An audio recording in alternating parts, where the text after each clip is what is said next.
Hello students, welcome to our channel science gamma. এখন তোমাদের মাধ্যমিক 2024 রায় ও মার্টিন প্রশ্নবিচিতার ভৌত বিজ্ঞানের পেজ নাম্বার 730। এখানে তোমাদের যে লাস্ট অধ্যায় ভৌত বিজ্ঞানের জৈব রসায়ন এর এমসিকিউর উত্তরগুলো দেব। অলরেডি এমসিকিউর অনেকেরই প্রবলেম আশা করি নেই, কারণ নিজেরাই করতে পেরে গেছো। তো তা সত্ত্বেও যেহেতু সব ভিডিওরই অ্যান্সার দেওয়া হচ্ছে, সব কোশ্চেনেরই অ্যান্সার দেওয়া হচ্ছে, তাই এমসিকিউরও অ্যান্সারগুলো দিচ্ছি। ঠিক আছে, তো এমসিকিউর পরেই আর দেখতে পাচ্ছ আর কতগুলো কোশ্চেন আছে এখানে, সত্য মিথ্যা, বামস্তম্ভ ডানস্তম্ভ, তাছাড়া যে সমস্ত 1 নম্বরের কোশ্চেনগুলো আছে, আর 2 নম্বর 3 নম্বর। তাহলে কিন্তু তোমাদের সম্পূর্ণ সাজেশনটা রায় মার্টিনের কমপ্লিট হয়ে যাবে। তো তোমরা চ্যানেলটিতে নতুন হয়ে থাকলে এই ধরনের ভিডিওগুলি পাওয়ার জন্য অবশ্যই চ্যানেলটিকে সাবস্ক্রাইব করো। তো দেখো একের দাগেরটা কি বলেছে, প্রদত্ত কোনটি একটি সম্পৃক্ত হাইড্রোকার্বন। তো সম্পৃক্ত হাইড্রোকার্বন হতে গেলে কি হতে হবে, C2H6 অর্থাৎ অ্যালকেন হতে হবে। ঠিক আছে, মানে সম্পৃক্ত কোনটা, অ্যালকেন, অ্যালকিন এবং অ্যালকাইন অর্থাৎ যাদের সাধারণ সংকেত হবে CnH2n+2 সেটা সম্পৃক্ত হবে। তার মানে এখানে অ্যান্সারটা হয়ে যাবে ডিএরটা C2H6। এরপর চলে আসো দুই দাগেরটা কি বলছে দেখো, সম্পৃক্ত অ্যালিফ্যাটিক অ্যালকোহলের সাধারণ সংকেত কোনটি। তাহলে বলছে সম্পৃক্ত অ্যালিফ্যাটিক অ্যালকোহল, তার মানে দেখো OH CnH2n+1OH, এটা হবে বিয়েরটা। তারপর 3 দাগেরটা, প্রদত্ত কোনটি অ্যালডিহাইডের কার্যকরী গ্রুপ। তো অ্যালডিহাইড মানে CHO, তো CHO আছে অপশন বিতে। এরপর 4 দাগেরটা, প্রদত্ত কোন গ্রুপটি ইথাইল অ্যালকোহলে উপস্থিত। তো অ্যালকোহল কে থাকে, অ্যালকোহল থাকে OH কোনটা আছে দেখো, ইথাইল অ্যালকোহলে উপস্থিত, তার মানে সিএরটা OH। এরপর 5 দাগেরটা, অ্যামিনো অ্যাসিডের উপস্থিত কার্যকরী মূলক হলো। তো অ্যামিনোর জন্য NH2 থাকবে, অ্যাসিডের জন্য COOH থাকবে। তাহলে অ্যামিনো অ্যাসিড দেখো COOH NH2, তার মানে এটা হবে সঠিক অ্যান্সার। এরপর 6 দাগেরটা, ভিনিগারের কার্যকরী মূলক হলো। ভিনিগার থাকে COOH, CH3COOH, তো ভিনিগার, তার মানে সি এর অ্যান্সার COOH, মানে বন্ড COOH। এরপর 7 দাগেরটা, মিথেন অথবা ইথেনে প্রতিটি HCH কোণের পরিমাণ কত, 109°28', অর্থাৎ সি এরটা।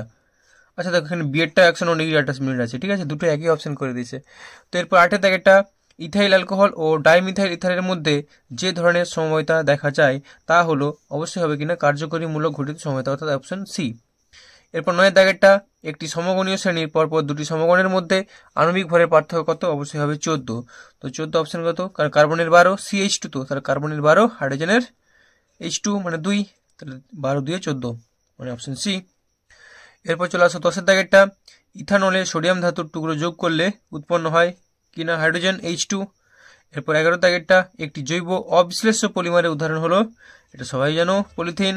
এরপর 12 দাগেরটা, প্রদত্ত কোনটি 2 কার্বন পরমাণু যুক্ত অ্যালকিল গ্রুপ। তো অ্যালকিল মানে 2 থাকলে কি হবে, মিথের পর ইথ, তাহলে ইথাইল, তাহলে অপশন হবে বিয়েরটা।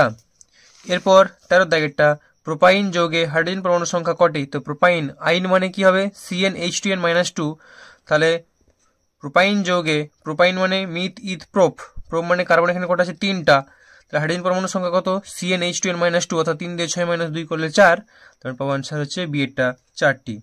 আশা করি বুঝতে পেরেছো। এরপর 14 দাগেরটা কি আছে দেখো, প্রদত্ত কোন কার্যকরী গ্রুপটি অ্যাসিটোনে উপস্থিত। তো অ্যাসিটোনে কে থাকে, কিটোন, তো ওন গ্রুপ মানে bond CO, double bond C double bond O, answer হবে এটা। এরপর 15 দাগেরটা, LPG এর প্রধান উপাদান কি, অবশ্যই বিউটেন। এরপর 16 দাগেরটা, ফর্মিক অ্যাসিডে উপস্থিত কার্যকরী মূলকটি হলো COOH, অর্থাৎ বন্ড COOH, অর্থাৎ উইক অ্যাসিড থাকে। এর পরের কোয়েশ্চেন, পুরো পেজটা একটু দেখিয়ে দিই, হ্যাঁ পুরোটা দেখতে পাচ্ছ। তো চলো এরপর 17 দাগেরটা, নিচের কোন যৌগটির সঙ্গে জলীয় NaHCO3 এর বিক্রিয়ায় CO2 উৎপন্ন হয়, অবশ্যই অ্যাসিটিক অ্যাসিড CH3COOH। এরপর 18 দাগেরটা, কোনটি অসম্পৃক্ত hydrocarbon, C2H6 C2H2 C4H10 C3H8। তো অসম্পৃক্ত মানে অ্যালকেন হবে না, হয় অ্যালকিন নতুবা অ্যালকাইন, তার মানে C2H2, অ্যান্সার হবে বিয়েরটা। এরপর 19 দাগেরটা, কোন যৌগটি দ্রুত বিক্রিয়া করে না। তো দ্রুত বিক্রিয়া কারা করে না, যারা অ্যালকেন। তো এই অপশনের মধ্যে অ্যালকেন কোনটা আছে, C3H8, অর্থাৎ দেখো CnH2n+2, 3 দিয়ে 6 + 2 করলে 8 হয়, তার মানে এটা হবে অ্যান্সার সি। এরপর 20 দাগেরটা, প্রদত্ত কোন যৌগটি লাল বর্ণের ব্রোমিন দ্রবণকে বর্ণহীন করে। তো লাল বর্ণের ব্রোমিন দ্রবণকে বর্ণহীন করে ইথিলিন, অর্থাৎ C2H4, অ্যান্সার সি এরটা। এরপর 21 দাগেরটা, সমগণীয় শ্রেণীর যৌগগুলির মধ্যে আণবিক সংকেতের পার্থক্য কত, CH2, অর্থাৎ বন্ড CH2 বন্ড। এরপর 22 দাগেরটা CH3 CH OH CH3 যৌগটি আইপিএসি নাম। দেখো OH-টা 2 নম্বর CH এর সঙ্গে আছে, তাহলে 3টা কার্বন মিথ ইথ প্রোপ, প্রোপের সঙ্গে OH 2 নম্বর, তাহলে প্রোপান টু অল, অর্থাৎ অ্যান্সার হবে বিয়েরটা। এরপর 23 দাগেরটা যে যৌগটি ব্রোমিন কার্বন টেট্রাক্লোরাইড বিকারকের লাল দ্রবণকে বর্ণহীন করে না তা হলো, অ্যান্সার কি হবে C2H6। এরপর 24 পদার্থ কোনটি একটি অ্যালকোহল, যাতে OH থাকবে সেটা অ্যালকোহল, অর্থাৎ ডি এটা CH3CH2OH। তো তোমাদের এমসিকিউ সমস্ত অ্যান্সারগুলো বললাম। এর পরের ভিডিওতে তোমাদের যে সমস্ত 1 নম্বরের কোশ্চেনগুলো আছে তার উত্তরগুলো দেওয়া হবে। তো আজকে ভিডিও এই পর্যন্ত। যদি ভিডিওটি ভালো লাগে ভিডিওকে অবশ্যই লাইক করো, চ্যানেল নতুন হয়ে থাকলে এই ধরনের আরো ভিডিওগুলি পাওয়ার জন্য চ্যানেলটিকে সাবস্ক্রাইব করো। ওকে, ভালো থেকো, বাই।